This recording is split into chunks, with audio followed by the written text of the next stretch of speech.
Il démonte ta logique pour te forcer à marcher par la foi. Il te retire les béquilles pour que tu apprennes à marcher par son esprit. Moïse a été déraciné d'Égypte. Abraham a quitté sa patrie. Paul a été renversé de son cheval.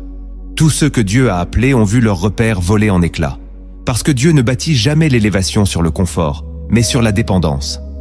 Il veut que ton seul repère soit sa voix, que ton seul plan soit sa volonté, que ton seul pilier soit sa parole.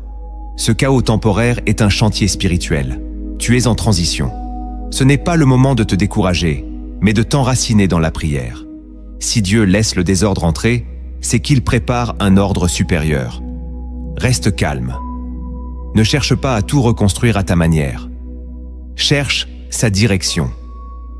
L'élévation commence quand tu arrêtes de suivre ton plan et que tu choisis le sien. Laisse-le effacer ta carte pour qu'il trace ton chemin. Ce que tu perds aujourd'hui, c'est peut-être ce qui t'empêchait de monter. La 5e chose qui t'arrive avant que Dieu ne t'élève, c'est que tu es fortement attaqué. Plus l'élévation approche, plus la guerre spirituelle s'intensifie. Tu ressens une pression inhabituelle, des oppressions, des attaques dans ton sommeil, des blocages sans explication, une fatigue profonde, parfois même une confusion mentale. Ne t'étonne pas. L'ennemi attaque toujours ce qu'il pressent. Il sent que tu es sur le point de franchir une étape spirituelle. Il ne voit pas tout, mais il sent la lumière qui monte en toi. C'est pourquoi il envoie la distraction, la tentation, la peur, la division. Il veut t'épuiser avant que tu ne montes. Mais ce combat est la preuve que tu avances. Quand tu étais stagnant, il ne disait rien. Mais maintenant que tu es sur le point d'être élevé, il frappe. Lève-toi, prie, jeûne, résiste. Ne te laisse pas voler ta saison. La Bible dit dans Éphésiens chapitre 6, verset 12, « Nous n'avons pas à lutter contre la chair et le sang, mais contre les puissances spirituelles. » Ce que tu vis est un champ de bataille spirituel.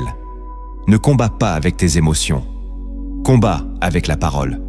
Ne combats pas avec ta bouche. Combat dans le silence et dans la prière. Ce feu que tu ressens n'est pas là pour te consumer, mais pour te purifier. Tu es dans le dernier tunnel. Tiens bon. Le ciel est proche. Et maintenant, écris en commentaire cette phrase.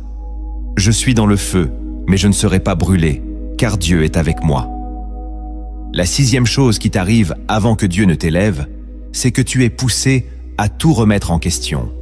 Tu te demandes si tu es vraiment appelé, si tu n'as pas mal entendu, si ta foi est encore solide. Tu te sens désorienté.